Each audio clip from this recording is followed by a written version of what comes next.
हमने कल किया था, जिसमें देखा था तत्र ध्यानजम अनाशयम।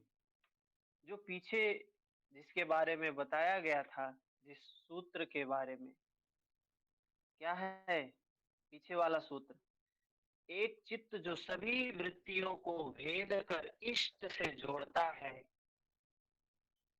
उसमें नियुक्त करता है, उसमें भी ध्यान जनित चित्त, जो ध्यान जनित चित्त होता है, क्या है ये? अनाशय है, ये नाश होने वाला नहीं है। तत्र ध्यानजम अनाशयम, ध्यान जनित चित्त अनाशय है। और यह क्या है? वासना और संस्कारों से भी रहित है। ध्यान जनित जो चित्त है, वासना और संस्कारों से रहित है, वह कभी नष्ट नहीं होता है। प्रकृति में ऐसी कोई शक्ति नहीं है जो उस चित्त को नष्ट कर दे, जो ध्यान जनित चित्त है। माया में ऐसा कोई उपद्रव नहीं जो उसे मिटा दे, जो ध्यान जनित चित्त है। तो ध्यान जनित चित्त क्या होता है? वो संस्कारों से शून्य हो जाता है। संस्कार नहीं रहते, शून्य संस्कारों वाला हो जाता है। ये ध्यान जनित चित्त। फिर हमने अगले सूत्र में देखा था, 7वें नंबर वाले सूत्र में, 7 नंबर सूत्र क्या कहता है? 7 नंबर सूत्र क्या है? कर्म की बात करते हैं आगे। अब बताते हैं, जब ध्यान जनित अवस्था प्राप्त हो गई, संस्कार शून्य अवस्था प्राप्त हो गई, तो जो योगी कर्म करेगा, योगी का कर्म कैसा होगा, उसके बारे में बताते हैं। कर्म शुक्ला कृष्णम योगिना त्रिविधम इतरेषाम। एक योगी का जो कर्म होता है, कैसा होता है? आ शुक्ल होता है, आ कृष्ण होता है। आ शुक्ल आ कृष्ण का मतलब है कि उसका कर्म कोई फल देने वाला नहीं होता है। योगी का कर्म कोई फल नहीं देता है। और अन्य सबके जो कर्म होते हैं, अन्य व्यक्तियों के जो कर्म होते हैं, वो 3 प्रकार के होते हैं। क्या है? त्रिविधम त्रिविधम इतरे साम, दूसरों के जो कर्म होते हैं, कैसे होते हैं? त्रिविधम, 3 प्रकार के होते हैं। योगी के कर्म करने के न शुभ परिणाम होते हैं, न अशुभ परिणाम होते हैं, न सुख होता है, न दुख होता है। और यही बात भगवान कृष्ण ने गीता में भी कहा है। तो योगी का कर्म कैसा होता है? वो निष्काम कर्म होता है, आसक्ति रहित कर्म होता है,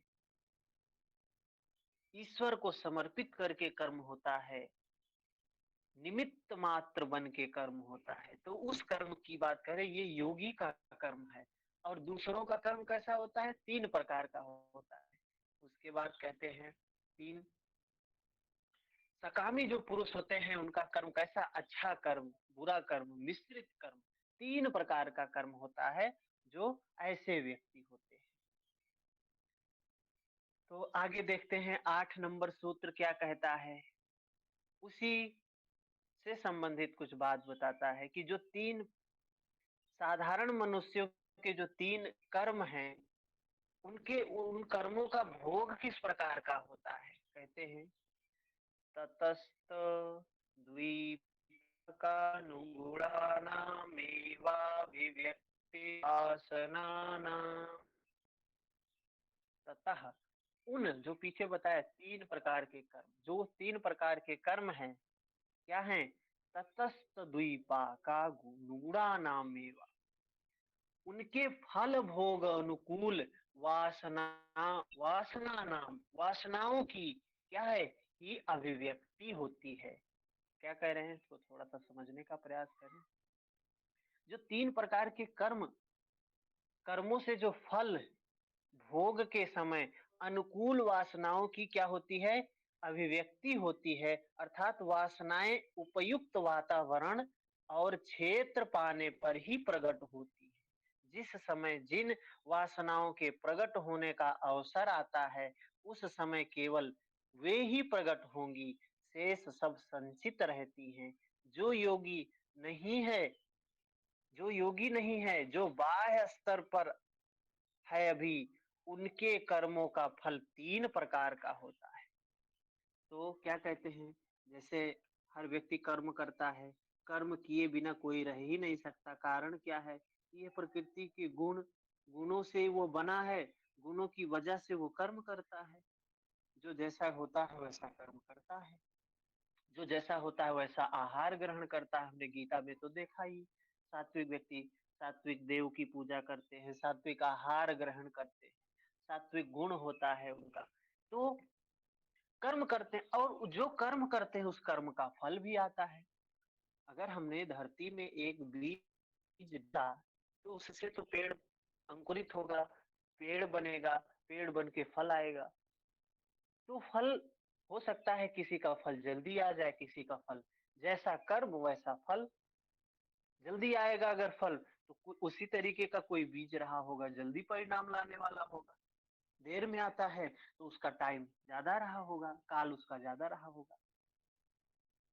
तो वही कहते हैं कि ये जो फल है, 3 प्रकार के कर्मों से जो फल फल प्राप्त होता है, वह अनुकूल वासनाओं की अभिव्यक्ति होती है। अर्थात वासनाएं उपयुक्त वातावरण पाकर, वो फल जब आने वाला होता है तो ऐसा वातावरण हो जाता है, क्षेत्र पाने पर क्या होता है, ये वासनाएं प्रकट हो जाती हैं।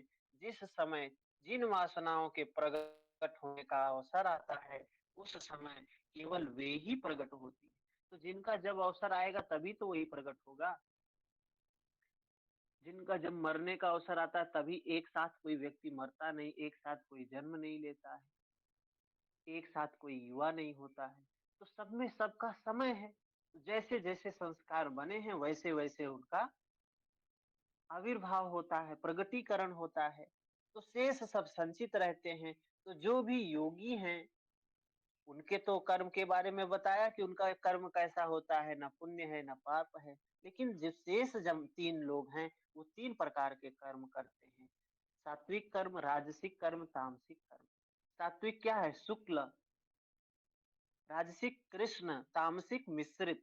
तो ये शुक्ल, कृष्ण, मिश्रित और इन मिश्रित दोनों से रहित, ये टोटल 4 प्रकार के कर्म की बात महर्षि पतंजलि करते हैं। तो ये है जो कर्म, जो हम लोग सामान्य जन जो कर्म करते हैं, वे भोग अवश्य मिलते हैं, उनसे कोई बच नहीं सकता है। हम सोचे कि हम कर्म तो कर दिए हैं, लेकिन हम भोगेंगे नहीं उसको, तो ऐसा हो नहीं सकता है। तुलसीदास जी कहते हैं रामचरितमानस में, काहू न को सुख दुख कर दाता, निज कृत कर्म भोग सब भ्राता। कोई किसी का को दुख नहीं दे सकता, कोई किसी को सुख नहीं दे सकता, कोई कुछ नहीं कर सकता है।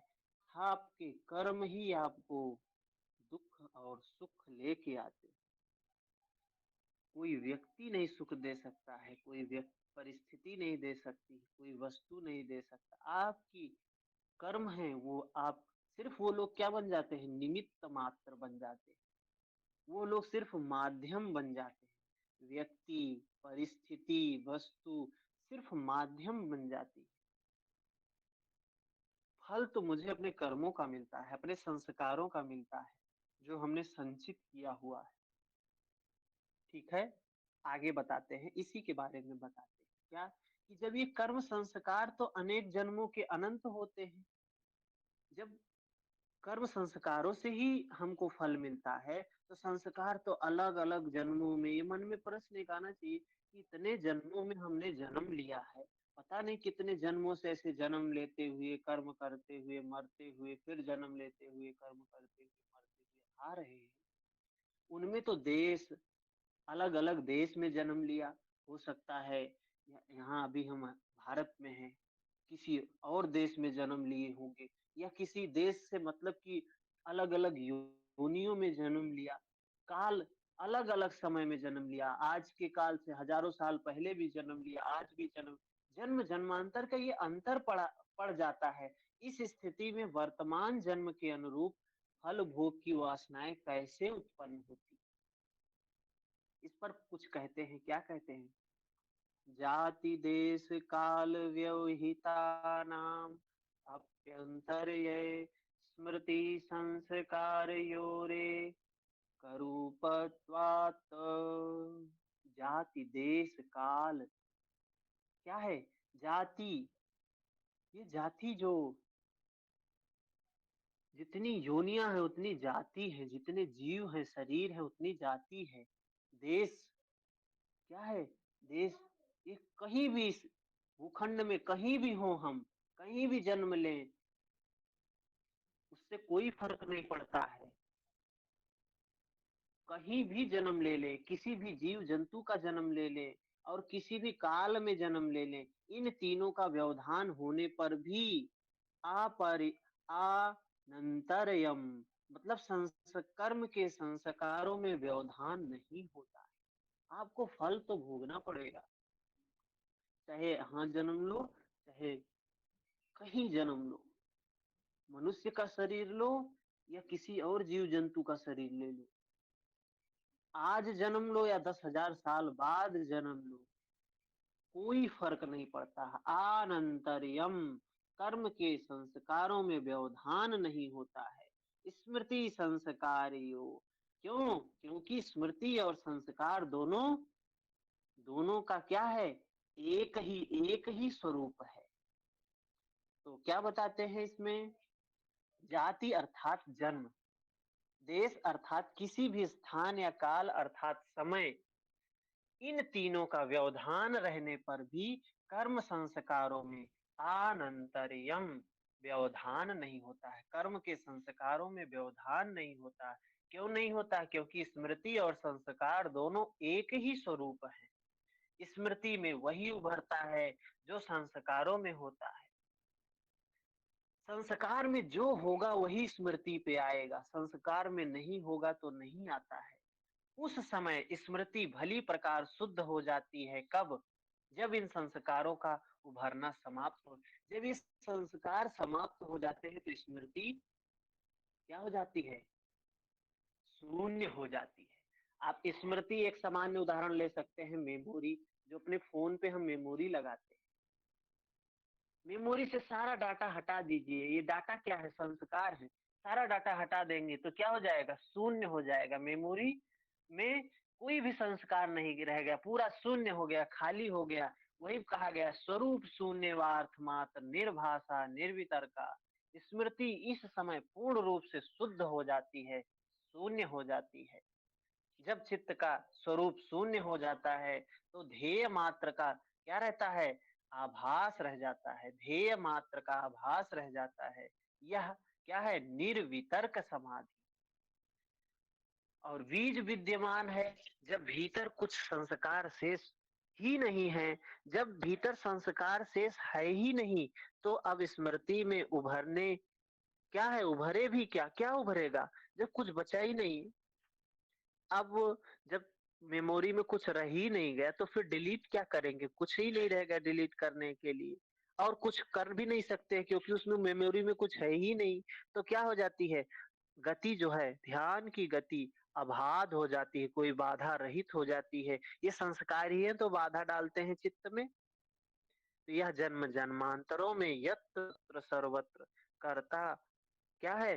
का अनुगमन करती है। चित्त जो होता है जन्म जन्मांतर, कहीं भी आप जन्म लो, किसी भी शरीर में जन्म लो, किसी भी काल में जन्म लो, ये संस्कार पीछे पीछे जाते रहते हैं, पीछा नहीं छोड़ते हैं, कभी पीछा नहीं छोड़ते हैं। ठीक है, तो यही चीज इसमें कहा गया है। आगे देखते हैं अगला सूत्र क्या कहता है। अगला सूत्र 10 नंबर सूत्र क्या है कि यहाँ तक शंका होती है कि वासनाओं के अनुसार ही जन्म होता है। मतलब क्या कहने का, जो हमने अभी पीछे सूत्र देखा, इसमें उन्होंने क्या कहा कि जाति देश काल, हम कहीं भी जन्म ले, किसी भी शरीर में जन्म ले, किसी भी काल में जन्म ले, किसी भी स्थान पर जन्म ले, ये संस्कार हमारा पीछा नहीं छोड़ते। संस्कार हमारे पीछे लगे रहते हैं। कैसे लगे रहते? जैसे बैलगाड़ी के पीछे, बैल के पीछे बैलगाड़ी चक्का चक्का लगा रहता है, पीछे पीछे लगा रहता है, छोड़ता नहीं। जहां बैलगाड़ी जाती है, बैल जाता है, वही बैलगाड़ी का चक्का जाता है। तो उसी प्रकार से हम जाति, देश, काल कहीं भी जन्म ले लें, ये संस्कार हमारे पीछे, वासनाएँ हमारे पीछे लगी रहती हैं। इन्हीं के अनुसार जन्म होता है। तो कर्मों के अनुसार वासना होती है, तब सबसे पहले जन्म देने वाली वासना कहाँ से आई? इस पर कहते हैं कि ये जो जन्म होता है, ये संस्कारों की वजह से होता है, वासनाओं की वजह से होता है। ये सबसे पहले वासना आई कहाँ से? इसका जन्म पहले कहाँ से हुआ? उसके बारे में कहते हैं। तासाम तासाम अनादित्वम शासीसो नित्यत्वात्। 10 नंबर सूत्र क्या कहता है? तासाम, उन वासनाओं की, जो ये वासनाएं हैं, संस्कार हैं, अनादित्वम, अनादि है, अनादिता इनका स्वभाव है, अनादिकाल से है, अनादि है। आशीषः नित्यत्वात्, क्योंकि प्राणी में नित्यत्वात्, नित्य बने रहने की इच्छा होती है, यह अनादिकाल से सत्य है। हर व्यक्ति, कोई मरना नहीं चाहता, हर व्यक्ति चाहता है कि हम जीवित रहें, हमेशा ऐसे बने रहें, शाश्वत रहें। कोई व्यक्ति मरना नहीं चाहता। हर व्यक्ति यह परम सत्य जानता है कि मैं मरूंगा, मुझे मरने से कोई रोक नहीं सकता है, मरना है, लेकिन कोई मरना नहीं चाहता है। तो तासाम, उन स्मृतियों और संस्कारों की एकता ही क्या है? कर्म संस्कारों में व्यवधान न पड़ना, अर्थात तासाम अनादित्वम, अनादि से है, क्योंकि स्मृति और संस्कार दोनों एक ही स्वरूप हैं, स्मृति और संस्कार। तो वासनाओं का स्मृति पर उभरना क्या है? अनादि है। वासनाओं का स्मृति पर उभरना अनादि है, आरंभ से ही है। इसी के कारण प्राणियों में नित्यत्वात्, वासनाओं का स्मृति पर उभरना अनादि है। ये जो वासनाएं स्मृति पर उभरती हैं, स्मृति पर प्रकट होती हैं, ये क्या है? अनादि है, आरंभ से ही है। आदि और अनादि, अनादि है और आरंभ से ही है, शुरू से ही। इसी के कारण प्राणियों में नित्य शाश्वत स्वरूप पाने की इच्छा होती है, ये नित्य बलवती होती रहती है।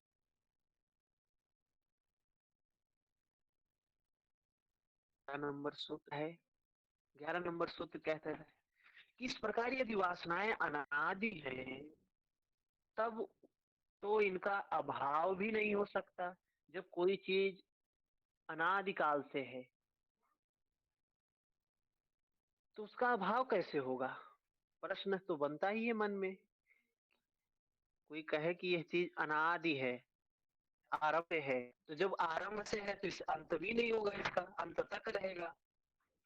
यदि इस प्रकार की यदि वासनाएं अनादि हैं, तो इनका अभाव भी नहीं होगा, नहीं होता होगा। फिर पुरुष की मुक्ति कैसे होगी जब ये वासनाएं खत्म नहीं होंगी, ये संस्कार खत्म नहीं होंगे, ये अनादि हैं, तो पुरुष की मुक्ति कैसे होगी? इस पर अगला सूत्र जवाब देता है। क्या कहता है अगला सूत्र?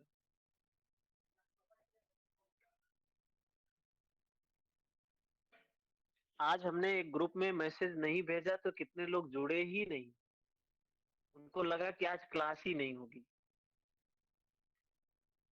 इस तरीके से निर्भर नहीं होना चाहिए। कोई चीज अगर कंटिन्यू चल रहा है तो जो है देखना चाहिए था एक बार जुड़ के कि है कि नहीं है। रोज संख्या 20 प्लस रहती है। कि आज कितने लोग हैं? आवाज आ रही है ना? जी सर, आवाज आ रही है। हाँ, तो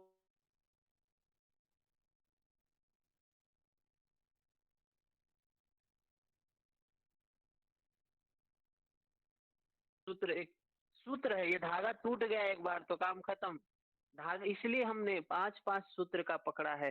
5 आगे बढ़ाते हैं, उसके बाद फिर दूसरे दिन फिर 5 को रिवाइज करके आगे वाले से जोड़ देते हैं। सूत्र है ये। सूत्र टूट जाता है तो फिर गांठ पड़ जाती है, जुड़ने में समस्या हो जाती है। तो जब ये 5 सूत्र बीच में टूट जाएगा तो फिर आगे वाला तो जोड़ ही नहीं पाएंगे, कितना भी समझने का प्रयास करेंगे। सूत्र है भाई, सूत्र को एक तरफ से पिरोया जाता है। तो 11 नंबर सूत्र क्या कहता है? हेतु फलाश्रय लंबनैः संगृहीत्वा संगृहीत्वादेशां भावे तद्भावः। हेतु, फल, आश्रय और आलम्बन, ये चार चीजें हैं। इन चारों से संस्कारों का संग्रह होता है। संस्कारों का संग्रह कैसे होता है? इन चार चीजों से। इसीलिए कहा है हेतु की वजह से काम मत करो, फल की वजह से काम मत करो, अनासक्त होके काम करो, निष्काम कर्म करो, फल की इच्छा से रहित कर्म करो। क्यों कर्म करने की बात की? क्योंकि अगर फल की इच्छा से कर्म करेंगे, हेतु की इच्छा से कर्म करेंगे, तो क्या होगा? संस्कारों का निर्माण होगा। इसलिए भगवान कृष्ण कहते हैं निष्काम कर्म करो, आसक्ति रहित कर्म करो, निमित्त मात्र मुझे मानकर कर्म करो। इससे संस्कार का निर्माण नहीं होगा।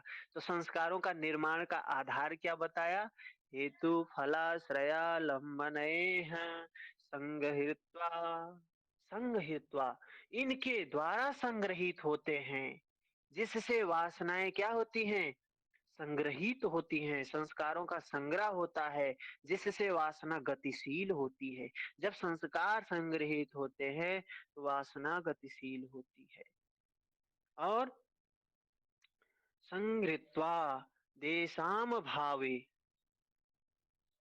तद्भावः। तद्भावा मतलब इनके अभाव होने से, तद्भावा उन वासनाओं का अभाव हो जाता है। इनके अभाव होने से मतलब इन चारों का अभाव होने से, हेतु, फल, आश्रय, आलंबन, इन चारों का अभाव होने से संस्कार का भी अभाव हो जाता है। संस्कार का भी जन्म नहीं होता है, संस्कार भी समाप्त हो जाता है। कैसे हो जाता है? कारण पता चल गया। अगर किसी चीज का कारण पता चल गया, हमने कारण को ही हटा दिया। तभी तो बुद्ध ने भी, भगवान बुद्ध ने भी कहा, महर्षि पतंजलि ने भी कहा कि दुख दुखम सर्वम, दुख ही है सब, ये सब दुख है। और दुख का कारण भी बताया, क्या है? तृष्णा है। तृष्णा है दुख का कारण, अविद्या है दुख का कारण। और दुख मुक्त अवस्था भी है, कौन सी? प्रज्ञा युक्त अवस्था। ठीक है, तो ये चीजें हैं। तो इन चारों का अभाव होने से संस्कारों का भी अभाव हो जाता है। वासना क्या है? वासना तद जनित, क्या बोला गया? तद जनित, संस्कारों का कारण है। ये वासना जो है, ये तद जनित संस्कारों का कारण है। अविद्या आदि क्लेश है इन वासनाओं का। इनका संस्कारों का जो कारण क्या है? अविद्या आदि क्लेश है। अविद्या की वजह से ही हम क्या करते हैं? आसक्ति रहित कर, आसक्ति वाला कर्म करते हैं, फल वाला कर्म करते हैं। हम खुद को समझ के कर्म करते हैं। अरे हम कर रहे हैं, हम कर रहे हैं, हम कर रहे हैं, मैं कर रहा हूँ, मेरा है, मैं कर रहा हूँ। उनसे होने वाले कर्म और साधना जनित कर्म भी हैं। ये सब मिलकर क्या हैं? भले अथवा बुरे संस्कार ही तो देते हैं। इनसे भले और बुरे संस्कार ही होते हैं। जो सामान्य जन व्यक्ति होता है, योगी व्यक्ति, तो निष्काम कर्म करता है। फल और उसके फल से और उसकी आसक्ति से कोई मतलब नहीं होता है उसको। निष्काम कर्म न पुण्य करता है, न पाप करता है, न शुभ कर्म करता है, न अशुभ कर्म करता है। लेकिन हम लोग क्या करते हैं? हेतु से करते हैं, फल से, आश्रय से, अवलंबन से काम करते हैं। तो उसके कारण हमको मिलता क्या है? भले बुरे परिणाम मिलते हैं। भले बुरे परिणाम संस्कार का निर्माण करते हैं। और उन भले बुरे संस्कारों से हमको जिन जिन अपने जीवन में क्या मिलता है? पुनर्जन्म मिलता है, आयु मिलता है, भोग मिलता है। ये चित्त के माध्यम से चलते हैं। इसलिए इनका आश्रय चित्त है। ये चित्त में ही स्टोर होते हैं, ये संस्कार चित्त में स्टोर होते हैं। और जिसके द्वारा चलते हैं, जिसे धारण करने वाले हैं, ये शब्द आदि विषय क्या है? अवलंबन है। अवलंबन उद्दीपन है। अनुभाव, विभाव और संचारी भाव से रसों का उद्वेग होता है, जिससे चित्त द्रवीभूत होकर संस्कारों से संश्लिष्ट हो जाता है।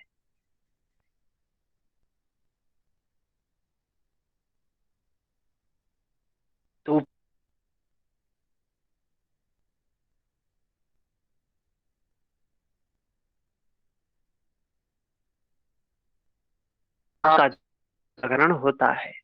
धर्म शब्द की व्याख्या अगले सूत्र में फिर करते हैं। क्या कहते हैं? 12 नंबर सूत्र। क्या है 12 नंबर सूत्र? अतीता अनागतम, अतीतानागतम स्वरूपो स्त्य ध्व भेदान धर्मान। क्या कह रहे हैं? धर्मों में उद्भव भेदाद, धर्मों में उद्भव भेदाद। भेदाद का मतलब क्या है? काल का भेद होता है। काल का भेद होता है। धर्मों के उद्भव में काल का भेद होता है। इसका जो अतीत हो गए हैं, जो अतीत हो गए हैं, अतीत क्या हो गया है?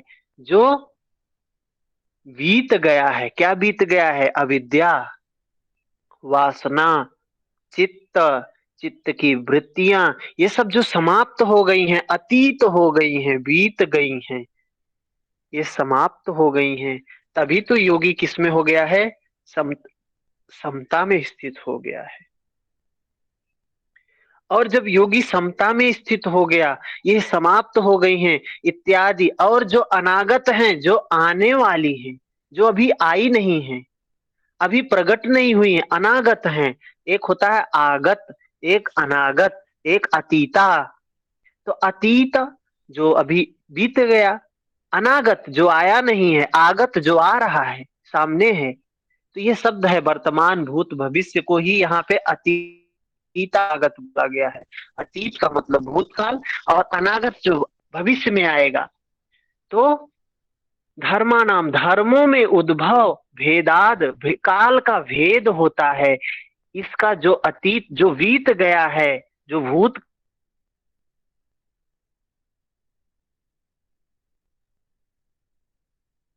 ये जो पहले था, और जो अनागत जो अभी आया नहीं है, जो अभी प्रकट नहीं हुए हैं, स्वरूप की उपलब्धि उसमें भी क्या होती है? स्वरूप से धर्म विद्यमान रहता है।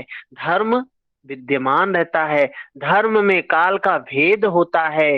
इसका कारण से अविद्या, वासना, चित्त वृत्तियां आदि जो अतीत हो गए हैं, जो बीत गए हैं, जो पहले थे कभी, ध्यान के द्वारा जो संस्कार कट चुके हैं, जो ध्यान से उनको खत्म कर दिया गया है, और अनागत जो अभी प्रकट नहीं हुए हैं, जो भविष्य में आने वाले हैं, स्थिति जो मिलनी है, जो अभी प्राप्त होनी है, भविष्य में जो अवस्था प्राप्त होनी है, उनमें भी धर्म स्वरूप से विद्यमान रहता है।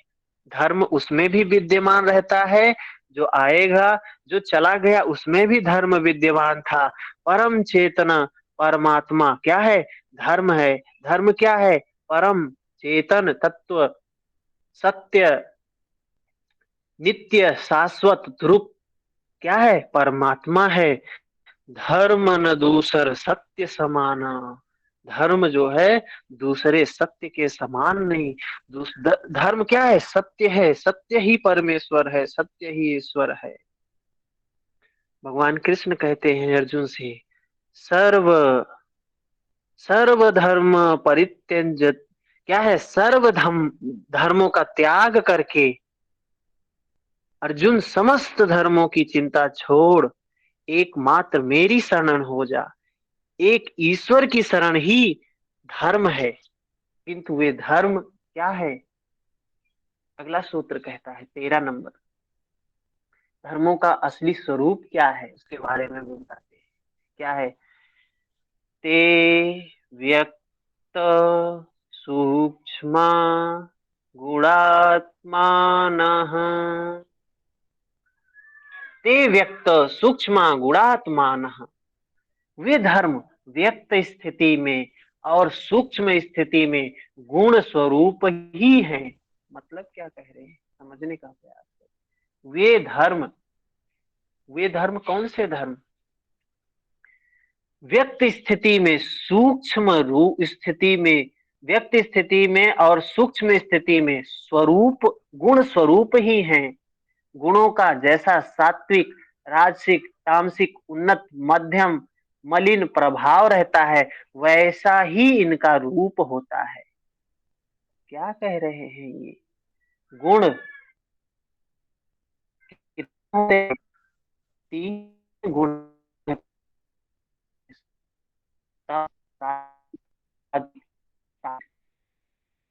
तीनों गुण क्या है? व्यक्ति में इनका गुण गुण स्वरूप ही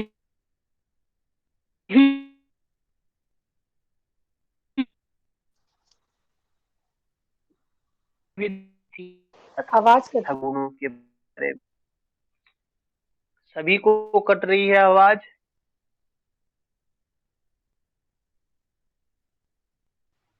जी जी सर, सर, बीच आवाज बीच कट में के आ कट रही रही है। है, बीच में नहीं है। बीच बीच जो तीन गुण आप बता रहे थे ना, वो क्लियर नहीं हो पाया।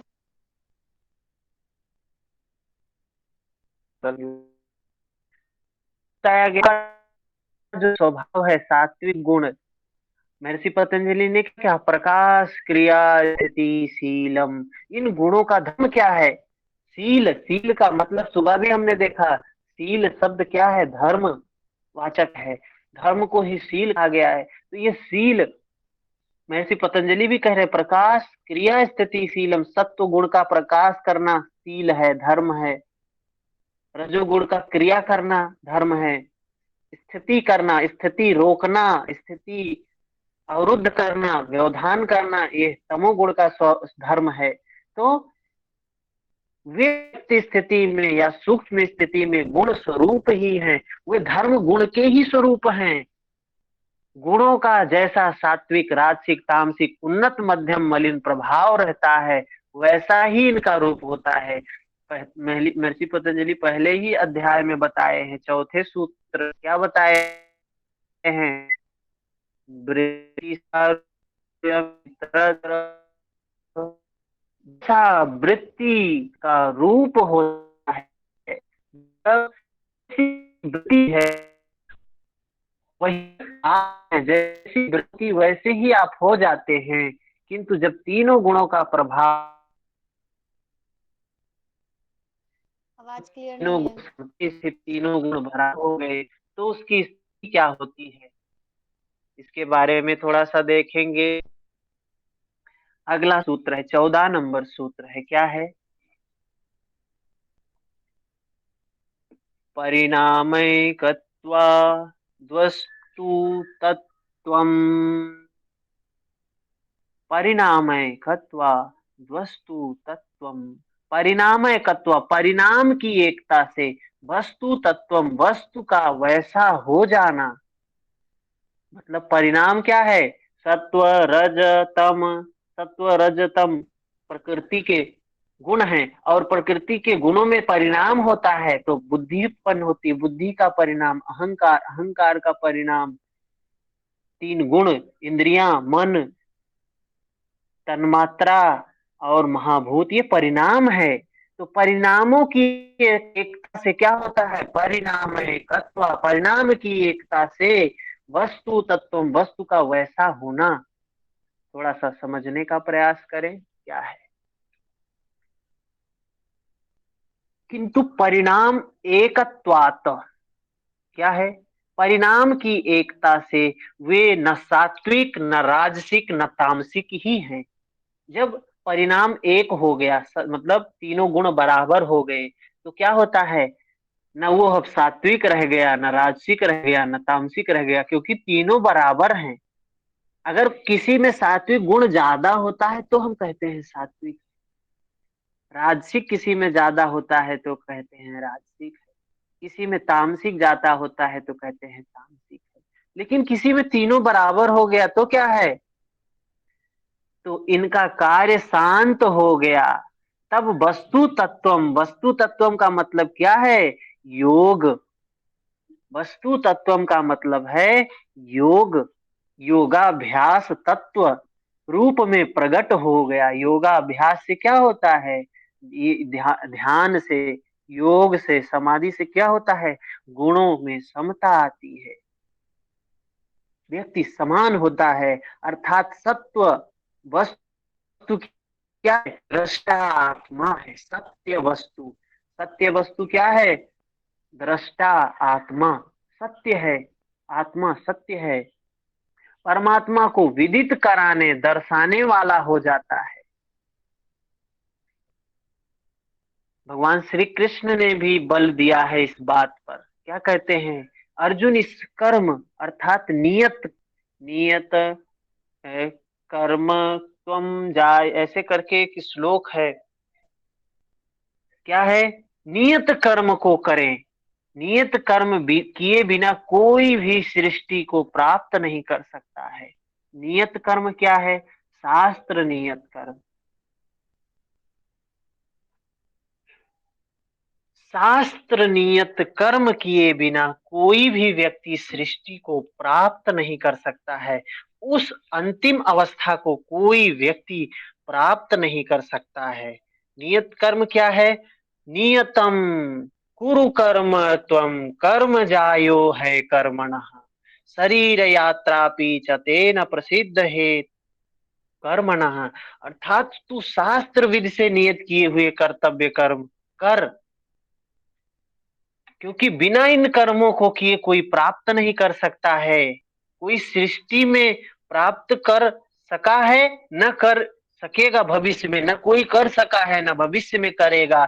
तुमको भी करना पड़ेगा निष्काम कर्म, आसक्ति रहित कर्म, ईश्वर को समर्पित कर्म, निमित्त मात्र का कर्म। और जनक आदि ऋषि इसी कर्म को करके क्या हो गए? नैष्कम्य स्थिति को प्राप्त हुए थे। किंतु अभ्यास इतना उन्नत हो गया कि कर्मों के परिणाम में आत्मा, वो परम तत्व, परम सत्य, परमेश्वर, ईश्वर, ब्रह्म क्या हो जाता है? दर्शन हो जाता है, विदित हो जाता है, आत्म तृप्त है। आत्मा क्या है? स्थित है। उस पुरुष के लिए किंचित भी कर्तव्य शेष नहीं रहता। प्राप्त होने योग्य वस्तु कोई अप्राप्त नहीं रहती है। यह है परम तत्व। गुणों के, जो गुणों का कार्य समाप्त हो जाने पर वह वस्तु तत्व प्रकट हो जाती है। वस्तु तत्व प्रकट हो जाती है जब गुण समान हो जाते हैं, जब गुणों में कोई परिवर्तन नहीं रह जाता है, गुणों में कोई परिणाम नहीं रह जाता है, गुण समान हो गए, परिणाम एकत्वा, परिणाम की एकता हो गई, गुणों की एकता हो गई, वस्तु तत्व, वस्तु का साक्षात्कार होता है। वह वस्तु क्या है? उस परमेश्वर का साक्षात्कार होता है। क्या अगले सूत्र में देखेंगे? थोड़ी सी बात और स्पष्ट होगी। 15 नंबर सूत्र, 15 नंबर सूत्र क्या कहता है? वस्तु साम्ये चित्त भेदात योर विभक्त पंथा। वस्तु साम्ये चित्त भेदात योर विभक्त पंथा। 15 नंबर सूत्र क्या है? वस्तु, वस्तु, यहाँ वस्तु का मतलब क्या है? जब गुणों की एकता हो गई, गुण की एकता हुई, गुण में परिणाम समाप्त हुए, मतलब गुण क्या हो गया? गुणों का कार्य खत्म हो गया। जब गुणों का कार्य खत्म हो जाता है एक योगी के लिए, तो वस्तु साम्य, वस्तु क्या है? यहाँ वस्तु बोला गया परमात्मा को, वस्तु बोला गया उस सत्य को जो नित्य है, शाश्वत है, ध्रुव है, अजन्मा है। उस परमात्मा को बोला गया है, उस ईश्वर को, उस ब्रह्म को बोला गया है। तो वस्तु साम्य, वस्तु परमात्मा है। यहाँ वस्तु साम्य, वस्तु का क्या है? वस्तु की समा स्थिति में वस्तु साम्य चित्त भेदात, चित्त का भेद, चित्त का भेद प्रत्यक्ष है, चित्त का ज्ञान प्रत्यक्ष हो जाता है। इसलिए क्या है? बोलते हैं चित्त वेधात योर विभक्त, विभक्त, चित्त और उसके द्वारा देखी जाने वाली वस्तु क्या है? इन दोनों का मार्ग अलग अलग है। विभक्त, विभक्त है, अलग अलग है। वस्तु पूर्ण है, वस्तु वस्तु साम्य, वस्तु, वह वस्तु मतलब ईश्वर परमात्मा, वो नित्य सत्य क्या है, पूर्ण है, वस्तु पूर्ण है, चित्त उसमें विलीन हो जाता है। ये चित्त प्रकृति का, प्रकृति उस वस्तु में परिवर्तित हो जाती है, वही प्रकृति क्या हो जाती है, आत्म तत्व ईश्वर के रूप में परिवर्तित हो जाती है। क्या है उसके बाद क्या कहते हैं, पंथा विभक्तः, चित्त भेदात योर पंथा विभक्तः, इन दोनों का पथ अलग अलग है। चित्त तीन गुणों तक, प्रकृति तक ही काम करता है। ये जो चित्त है, चित्त किससे उत्पन्न हुआ है, प्रकृति का तत्व है चित्त, प्रकृति से उत्पन्न हुआ है। ये गुणों तक ही काम करता है, चित्त प्रकृति तक ही काम करता है। वह क्या है, दृष्टा व्यापक है, उस वह वस्तु, वह ईश्वर, वह सत चित, जो चैतन्य स्वरूप है, जो सत्य है, परमेश्वर है, जो ईश्वर है, वो क्या है, वो व्यापक है। अगला सूत्र थोड़ी सी बात को और स्पष्ट करता है, 16 नंबर का सूत्र। अब उसी चित्त पर फिर से प्रकाश डालते हैं अगले नंबर सूत्र में, 16 नंबर सूत्र में क्या कहते हैं, न चैक चित्त तंत्रम वस्तु तद प्रमाणकम तदा किम स्यात्, क्या कहते हैं, न चैक चित्त तंत्रम वस्तु। आवाज आ रही है सभी को? जी सर। तो क्या है सूत्र, क्या है, न चैक चित्त तंत्रम वस्तु तद प्रमाणकम तदा किम स्यात्। इन इसके अतिरिक्त, इसके अतिरिक्त वस्तु,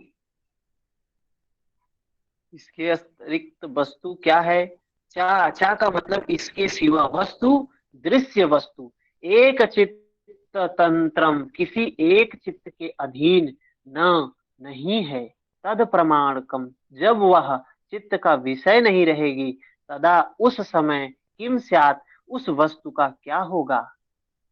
आप समझते हैं थोड़ा सा इसको।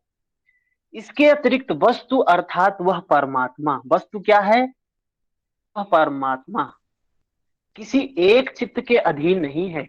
परमात्मा तो स्वतंत्र है, वो किसी के अधीन तो होती नहीं है। आत्मा स्वतंत्र है, वो किसी के अधीन तो है नहीं।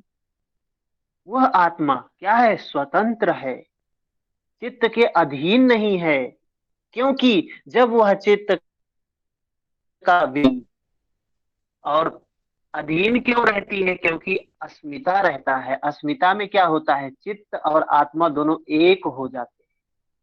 जब चित्त और आत्मा दोनों दोनों अलग हो गया, चित्त के गुण बराबर हो गए, प्रकृति के गुण बराबर हो गए, तो आत्मा क्या हो जाती है, विभक्त होती,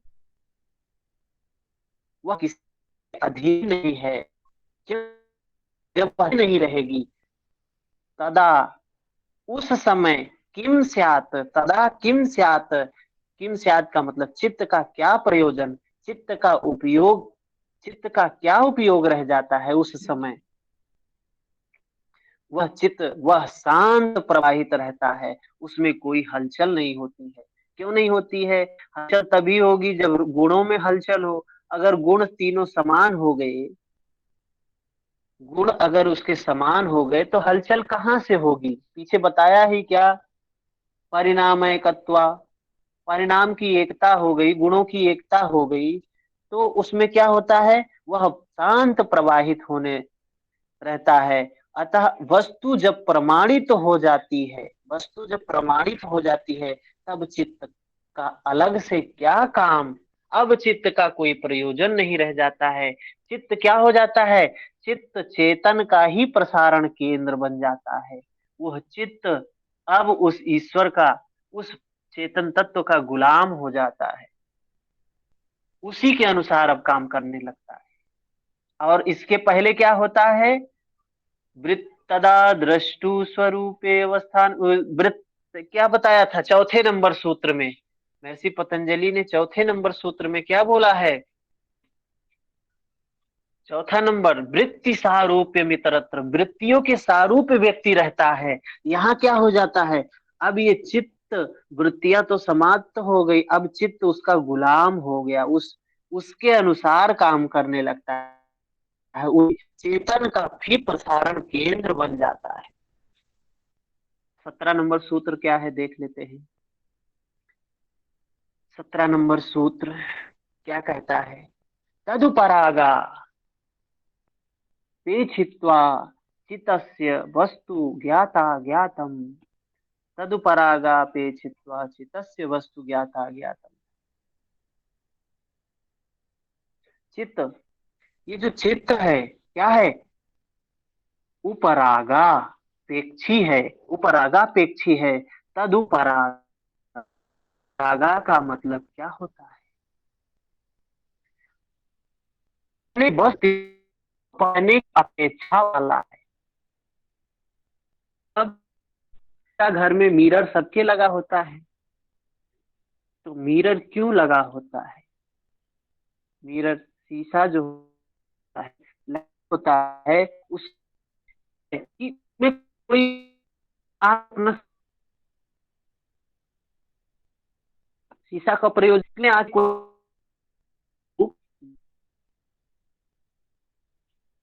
हम भी करते भी हैं, कोई चीज है सही, अपने आप को उसमें ठीक ठाक करें उस शीशे से है, है।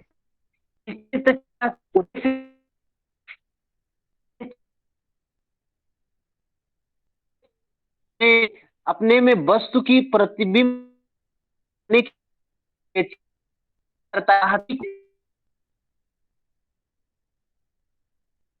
कैसे है अपने को वैसे ही है चित्त, ये भी क्या है? उपरागा है। उपराग मतलब क्या है? ये इंतजार कर रहा है कि कोई आए और मुझ में अपने आप को देखे। उपरागा, तदुपरागा, वही बोला है तदुपरागा। बात स्पष्ट हुई? इसलिए उसके द्वारा कभी वस्तु ज्ञात तो कभी वस्तु अज्ञात रहती है। जैसे शीशा चाहता है कि कोई व्यक्ति आए अपने आप को मुझ में देखे, वैसे ही यह जड़ चित्त, जड़ शीशा भी है, जड़ चित्त भी है। शीशा भी, चित्त भी यही चाहता है कोई व्यक्ति आके मुझ में देखे अपने आप को, लेकिन होता क्या है? उसके द्वारा कभी वस्तु ज्ञात, तदुपरागापेक्षित्वा चित्तस्य वस्तु, वस्तु क्या है? पीछे मैंने बताया था, क्या बताया था वस्तु के बारे में? परमात्मा।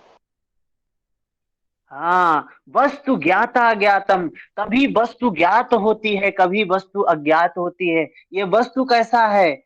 वस्तु है प्रकाश स्वरूप, चैतन्य स्वरूप। और अभी हम शीशे के सामने खड़े हो जाएं, रात में खड़े हो जाएं, तो क्या होगा? शीशा में हम दिखेंगे? नहीं दिखेंगे। शीशा है, अगर प्रकाश ना हो, चैतन्य ना हो, वो आत्मा जो है परमात्मा चैतन्य स्वरूप है। अगर चेतना हो ही ना, प्रकाश हो ही ना, प्रकाश स्वरूप है वह आत्मा, ज्ञान स्वरूप है वह आत्मा।